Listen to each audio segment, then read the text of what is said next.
Hey, it's Rebecca, licensed marriage and family therapist, here today to try a longer format for you on boundaries and what that looks like in your life. If you find yourself in a codependent relationship with somebody that you know very well and ultimately love, but are kind of dying inside the relationship.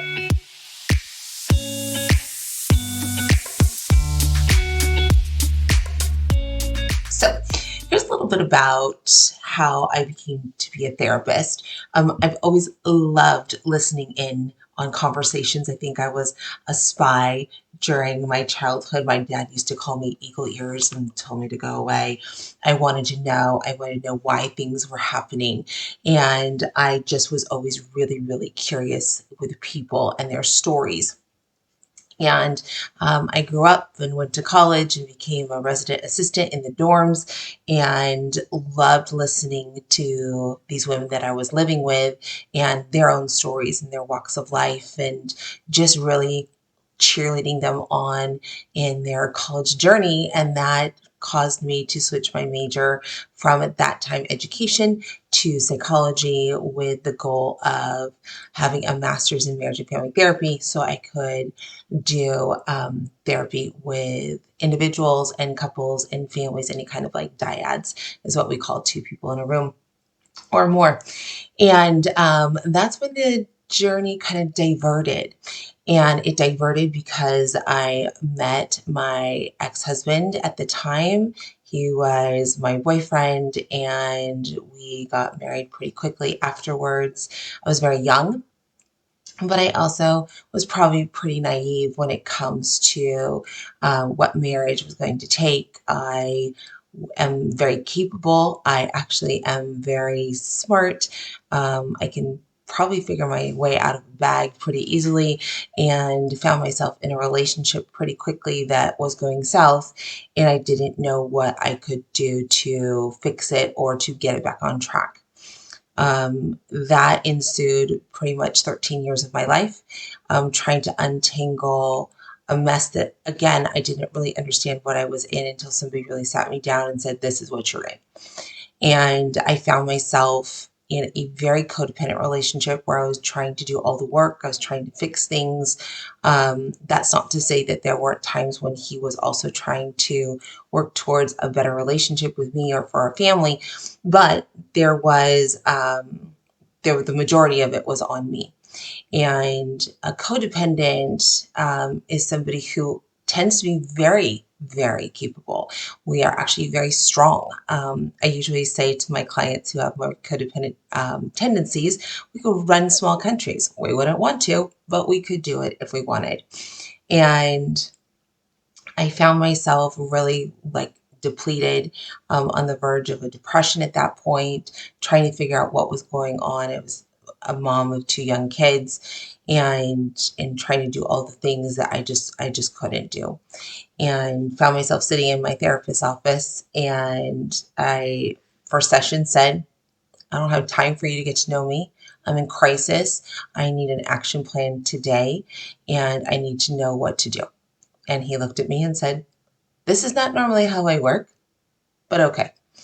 And at that point started my journey out, and I will say my journey to freedom, my journey to self-discovery, because when you're codependent, you lose sight of who you are and you get lost. You totally get lost. So self-discovery, even a journey of like developing my identity. I think because I was married in my early 20s, brain development actually doesn't stop until we're about 25, 27, depending. And I was married at 22. And so a lot of my brain development, I think, had been stunted. And I just became kind of a version of whatever he wanted me to be so that I could ultimately survive. And there are reasons why you do the things that you do. For every dysfunction that we have a function. It serves a function for us, helps us survive or get through the moment so we can get to the next moment. And a lot of times that feels very, very confusing because the moments can look very different. And so what we thought we needed to survive in one moment changes to the next. And so as I'm sitting there in the therapist's office drowning, um, my therapist again says, I don't work this way, but I'll do this for you, which was gracious of him. He says, you're in a codependent relationship. At that point, I had no idea what that meant. I had never heard the term. It was not something that the public talked about. And he said, so you're a host, and the person who's on you is like a parasite.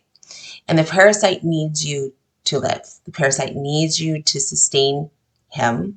And the parasite needs you to give him a source of life, purpose, etc. Without you, the parasite is actually just going to find another host. And it's not about you.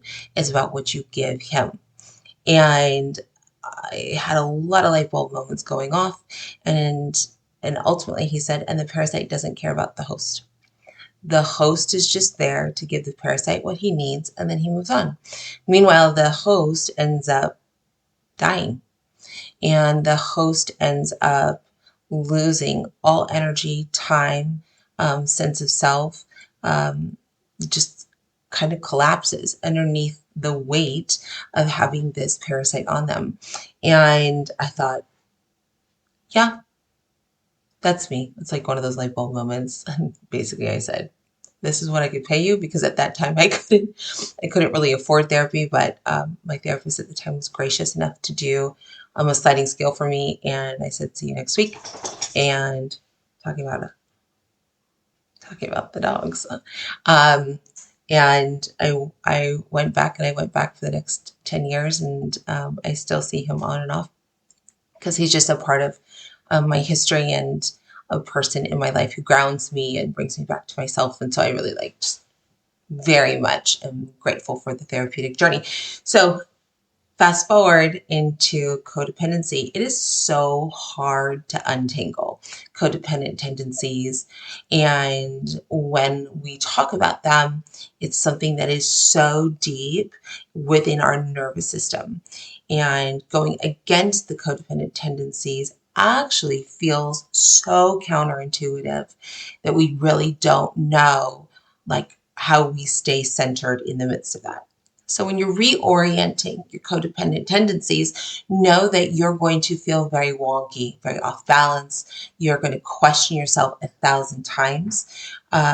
You're going to try to rework your cognitive patterning. That's kind of like how your thoughts move around in a pattern. We all operate in patterns. It's early in the morning, so coffee hasn't kicked in.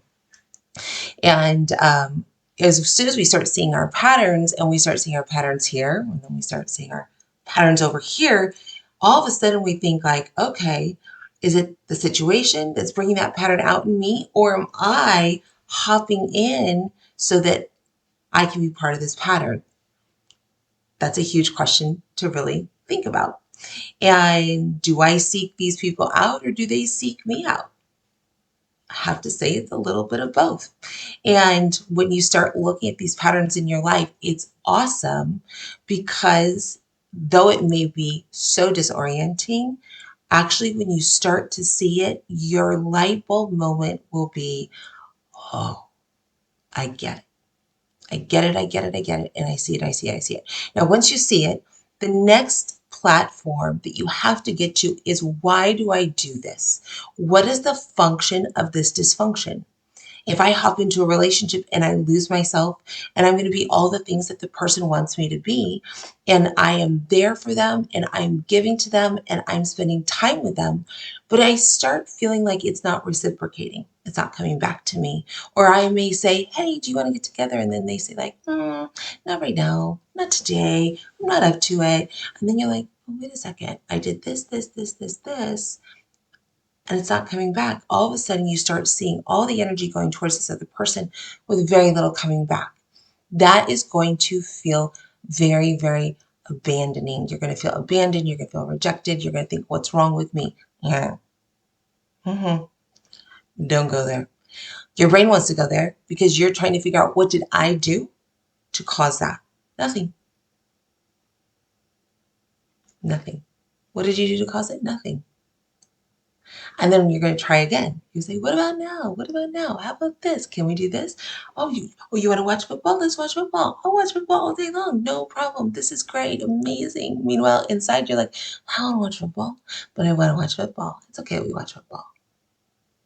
Now, when you start pulling away from that, it's going to disrupt you incredibly, and you're going to start challenging those thoughts of why do I do what I do? What am I seeking in this relationship that I have to be codependent with this person?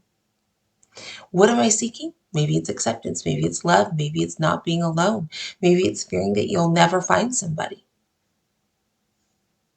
Maybe it's just I'm bored, I'm lonely. Can be at any myriad of these things. And then when we start to challenge that, we start saying, okay, well, where does that come from? Because it didn't just start in this relationship. You don't wake up one day, say in your mid-20s or 30s or 40s or 50s, and say like, I'm going to be codependent. Nope, nope, didn't happen. Your attachment style actually starts between 0 and 3 years old. I'm going to give it till 5 because there are some things between 3 and 5 that happen in life stage development and in developing who you are as a person within relationships that is very, very significant. So if you're part of a family that requires you to do what the family wants you to do or what a parent wants you to do all the time and you just got to go with the flow, you might be codependent.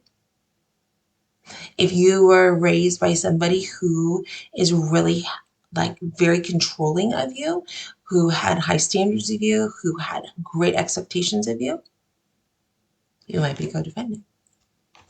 And so there's a part that trauma based attachment, and I'm going to say traumatic attachments. And traumatic can be big T, little t. Big T is like big things happen. Little t is just little things along the way. They're going to result in a difference of how we do relationships when we grow up. And so I want you to say, okay, if I'm in a codependent relationship, I got to figure out why. Why am I in this codependent relationship? And then I've got to get you to ask yourself, but when did this start and why did I develop this pattern so that led me here?